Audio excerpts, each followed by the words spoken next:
barreira, né, aos homossexuais. De certa forma, fortalecendo um discurso moralista, né, de uma direita reacionária e, no nosso país, majoritariamente católica. Né, católica. Com a AIDS, então, é preciso mostrar, a partir da AIDS, é preciso que os homossexuais mostrem, né, que não é bem assim. Né? Não são promíscuos, não são doentes, não sei o quê. Nos Estados Unidos, a primeira saída que eles têm é um hedonismo, né? Um culto ao corpo. Aí vocês vão ver essas imagens clássicas que a gente vê em filme americano de representação dos homossexuais, são os homossexuais fortes, sarados, né?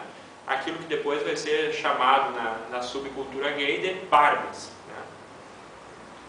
São os homens muito fortes, quer dizer, não basta apenas você saber que é saudável, mas você tem que mostrar isso para os outros. Você mostra isso com o corpo, né, através do corpo. Mas tem outras estratégias buscadas. E que estratégias são essas? Reivindicar direitos civis, né, dos quais os homossexuais são negados. Me parece que hoje, a partir do momento que um sujeito se intitula publicamente, se assume publicamente, né, o homossexual ele fica alheio de 37 direitos. 37. Né? Vocês sabem que aqui em Santa Maria, por exemplo, mas isso é uma portaria da Anvisa, não sei se ainda está em vigor, mas esteve, porque há uns anos atrás foi uma reportagem de capa no Diário de Santa Maria, que se vocês forem lá doar sangue e preencherem a fichinha e disserem que são homossexuais, a sua doação não vale, né? Não é aceita. É como se não fizessem mais testagens e tal, e como se o sangue de todos os homossexuais fosse um sangue contaminado. Mas essa informação não tenho certeza se ainda vale, mas há uns 3 ou 4 anos atrás foi reportagem de capa do Diário de Santa Maria, criou uma polêmica bastante grande. Né? E esses dias nós debatíamos isso em aula e as pessoas não sabiam se ainda estava valendo ou não. Então, quer dizer, os homossexuais têm que provar o quê? Ou têm que reivindicar o quê? Que podem constituir família, que podem adotar, né? Que não são esses promíscuos, devassos, né? Que conseguem ter afeto, não viver apenas pelo sexo, para o sexo, né? Não são sujeitos apenas do prazer. Isso, de certa forma, representa um passo atrás diante da primeira onda do movimento, que era subverter total. Isso, de certa forma, né, é uma busca por esses direitos, em aspas, no começo criticados. Né? Esses direitos que os homossexuais mais radicais chamavam da pequena burguesia, né? E desse ideal de família. Então, é uma volta a isso. Por quê? Porque do outro lado tem uma pandemia. Né? Tem uma pandemia que alguns setores da sociedade, especificamente a igreja, ou principalmente a igreja, acusam, né, os homossexuais de serem os grandes transmissores. Né? E aí seria imputado ao humano um castigo divino justamente por praticarem atos contra a natureza, atos contranaturais. Então a AIDS veio como um prato cheio para essa parcela conservadora da sociedade. Muito bem, estou me aproximando do final. Com relação, né, à questão dos direitos, né, a questão dos direitos. Bom, primeiro que hoje é senso comum de que se o sujeito é percebido, né, ou se intitula, né, homossexual, é como se ele virasse criminoso. É como se ele virasse criminoso e perdesse credibilidade. Como se a sua sexualidade fosse definidora do seu caráter. Pensemos um pouco.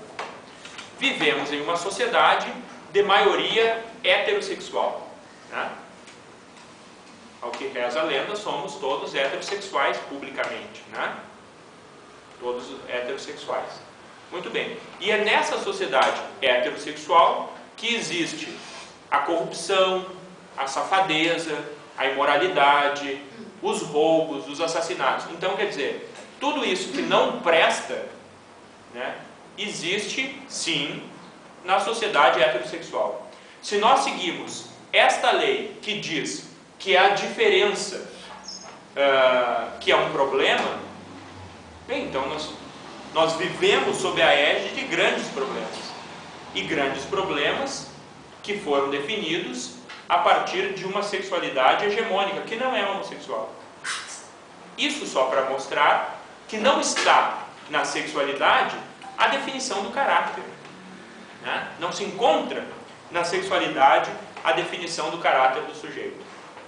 Se for assim, nós dizemos que corrupção, safadeza, não sei o que, são prerrogativas dos heterossexuais. Então eu sugiro que as pessoas não sejam assim, para que a gente viva então numa outra sociedade.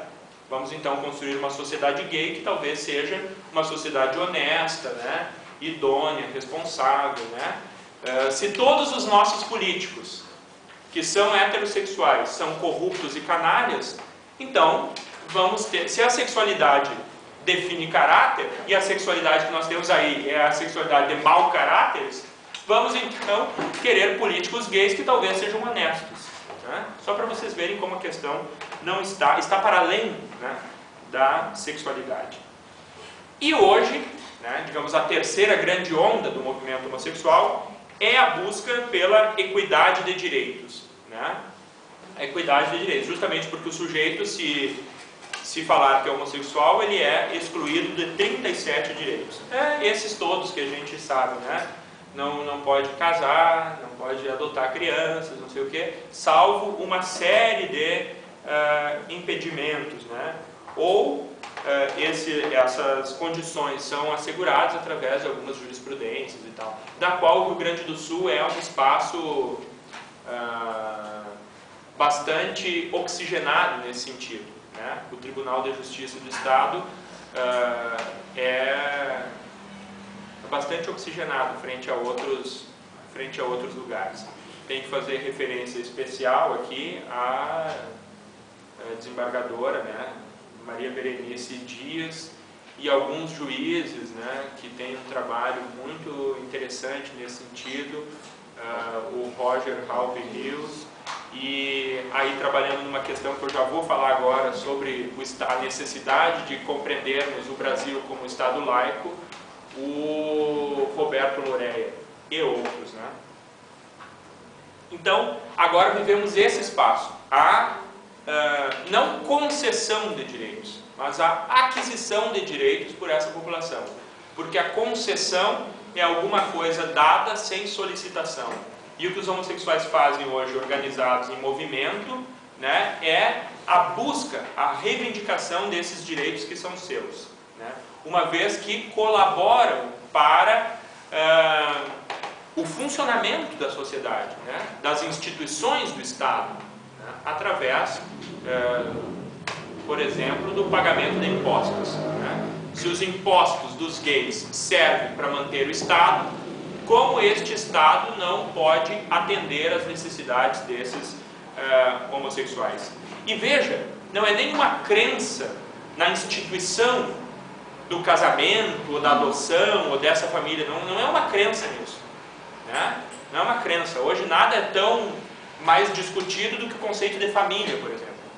Mas é a necessidade que esses homossexuais têm de poder escolher casar ou não, escolher adotar ou não, escolher deixar a pensão para fulano ou não. Porque nesse momento que nós vivemos, os homossexuais não podem fazer a problematização desses direitos porque eles não têm. Os heterossexuais podem escolher casar ou não, ter filhos ou não, a quem deixam uma pensão ou não. Podem fazer esta escolha. Não quer dizer que acreditem nessas instituições, mas podem fazer essas escolhas. O que o movimento reivindica é que também seja permitido aos homossexuais, ou melhor, aos não heterossexuais, essa condição de escolha de participar ou não, esta eleição. Mas por que todo este problema?